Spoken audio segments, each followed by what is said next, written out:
All right, welcome back. The time is now 6:16, and I hate to be the bearer of bad news for some of you, but for others, here's some great news for you. We have an observed high of 82 at the Waco airport today. That broke our previous record of 81 set back in 1951.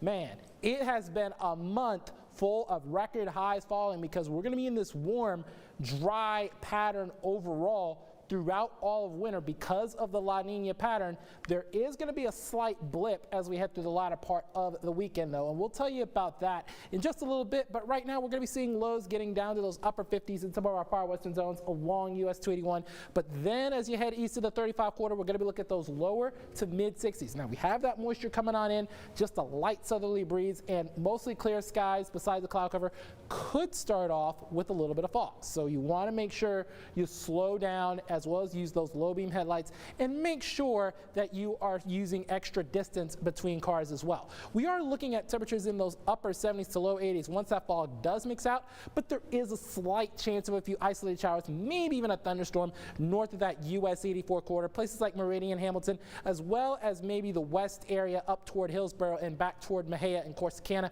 Could see a few isolated thunderstorms here or there, especially later on in the afternoon and evening hours of New Year's Eve, heading into New Year's Day, and that's ahead of a dry line that's going to be making its way through central Texas out ahead of that big Arctic front.